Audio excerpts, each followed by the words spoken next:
Assalamualaikum dan selamat datang ke Pala Bola News. Seperti biasa, Pala Bola News akan menyajikan berita bola sepak terbaik kepada anda semua pada setiap hari.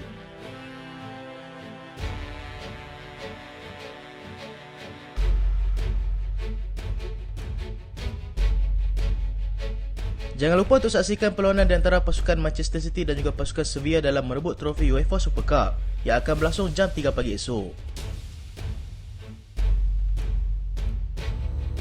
Kita mulakan dengan aksi bola sepak tempatan. Perebutan kasut emas Liga Super semakin rancak. Perebutan kasut emas Liga Super 2023 semakin rancak apabila Fernando Forestieri kini berkongsi tempat bersama dengan pemain Selangor iaitu Aaron. Mereka berdua kini berkongsi jumlah jaringan yang sama iaitu 17 gol dan diikuti rapat oleh pemenang anugerah kasut emas pada musim lalu iaitu Bergson dengan 15 gol. Aaron kini berpeluang cerah untuk memintas Forestieri yang terpaksa diketepikan ekoran masalah kecederaan. Dia mengalami masalah kecederaan itu ketika aksi final Piala FA yang lalu. Dengan berbaki 6 perlawanan pada ketika ini, Aaron dilihat mampu untuk mencapai angka 20 gol Liga semusim, di mana beliau hanya memerlukan 3 gol sahaja lagi. Hanya seorang pemain tempatan yang berada dalam senarai penjara terbanyak pada ketika ini, iaitu Faisal Halim dengan 8 gol.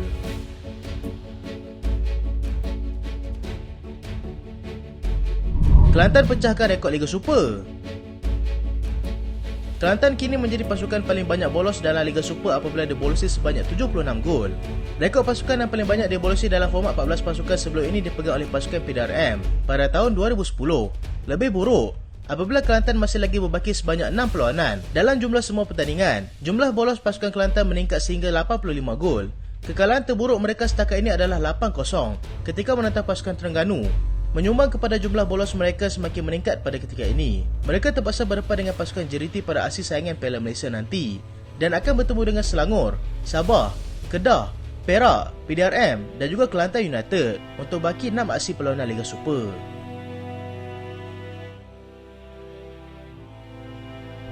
Al-Ettifaq menang ke atas pasukan Al-Nas.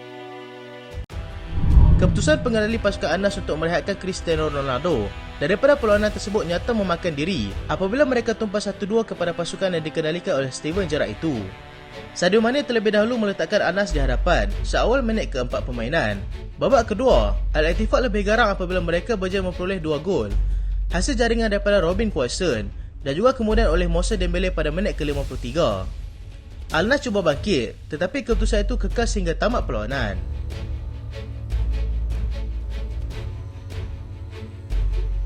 Messi bantu Inter Miami ke final League Cup. Inter Miami telah berjaya ke final Piala Liga buat kali pertama apabila mereka berjaya mengalahkan Philadelphia 4-1. 4 jaringan tersebut sudah cukup untuk mengalahkan pasukan tersebut dan membawa Inter Miami ke final perlawanan. Inter Miami bermula dengan garang pada separuh masa pertama apabila menjaringkan gol melalui jaringan Josep Martinez pada minit ketiga permainan. Lionel Messi menambah derita pasukan lawan apabila menjaringkan gol cantik daripada luar kotak penalti sebelum seorang lagi bekas rakan pasukan Messi di Barcelona, Jordi Alba, menjaringkan gol ketiga pada masa tambahan separuh masa pertama. David Ruiz menamatkan perlawanan penuh gemilang untuk pasukan Inter Miami dengan jaringan keempat pasukan. Pasukan lawan hanya mampu membalas 1 gol sahaja pada minit ke-73 melalui jaringan Bedoya. Sejak kedatangan Messi, Inter Miami telah pun mencatatkan 6 kemenangan secara berturut-turut. Arab Saudi tagih sentuhan Roberto Mancini. Roberto Mancini yang sebelum ini sudah pun meletakkan jawatannya sebagai pengendali pasukan kebangsaan Itali itu, kini menjadi sasaran kepada pasukan kebangsaan Arab Saudi untuk mendapatkannya sebagai jurulatih terbaru mereka. Arab Saudi kehilangan jurulatih mereka iaitu Herve Renard yang berhijrah ke skuad wanita Perancis walaupun berjaya membawa pasukan Arab Saudi dengan cemerlang di pentas Piala Dunia di Qatar. Mereka melakukannya sebelum menyertai Piala Asia dan pengalaman luas yang dia ada sudah pasti cukup untuk membantu pasukan mereka. Romeo Lavia sah milik pasukan Chelsea. Romeo Lavia sah menjadi milik pasukan Chelsea selepas pasukan itu sudi untuk membayar sekitar 60 juta pound termasuk iuran tambahan kepada pasukan Southampton. Pemeriksaan kesihatan dijadualkan akan dilakukan dalam minggu ini juga dan perjanjian dengan pemain tersebut telah pun dimuktamadkan.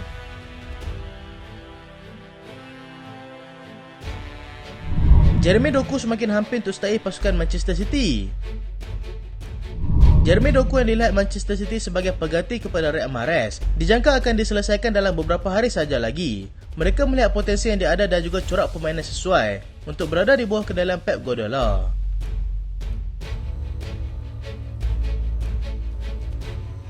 Robin Gosens sah bergelar pemain Union Berlin.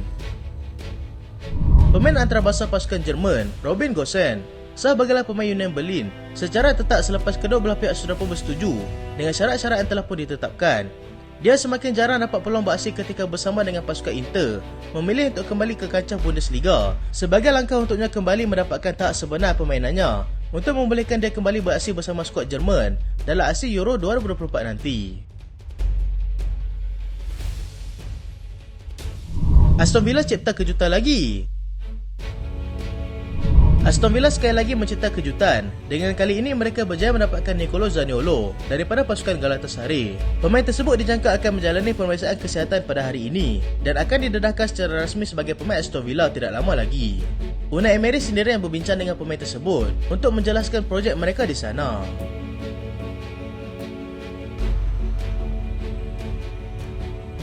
Yassine Bonu akan berhijrah. Yassine Bonu yang sebelum ini dikaitkan dengan pasukan Bayern Munich kini dilihat semakin hampir untuk ke pasukan Al-Hilal. Perbincangan masih lagi berjalan pada ketika ini dengan yuran perpindahan dikatakan hampir 19 juta euro. Bayern sudah menutup minat mereka untuk pemain tersebut selepas pasukannya itu tidak berminat dengan tawaran yang mereka berikan. Brighton dalam pembincangan untuk bawa masuk bintang muda pasukan Argentina. Brighton kini dilaporkan sedang memancing pemain left back pasukan Argentina, Valentin Barco. Perbincangan masih lagi berjalan dan Boca Juniors juga tidak bermasalah untuk melepaskannya. Barco juga sudah menyatakan minatnya untuk bermain dengan pasukan Brighton dan hanya menunggu perbincangan selesai sahaja. Al-Hilal bertegas mahukan Mitrovic. Al-Hilal masih lagi belum berputus asa untuk mendapatkan penyerang pasukan Fulham iaitu Alexander Mitrovic. Tawaran terbaru telah pun diberikan oleh pasukan Al-Hilal dan mereka sedang menanti keputusan daripada pihak pengurusan Fulham sahaja. Bayern mahukan Steven Ortega.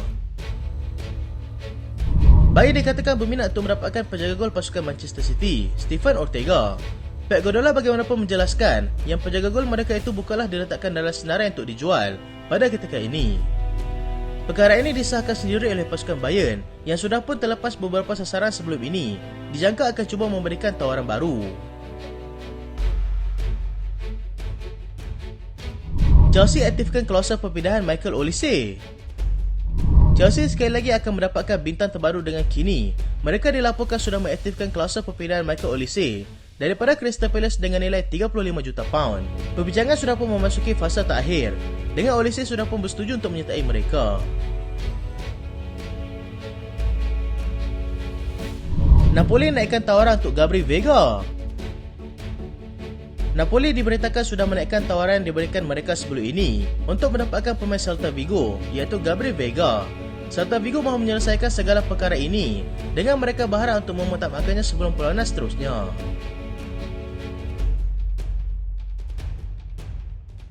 Itulah berita pada kali ini dan terima kasih sebab tonton sampai habis.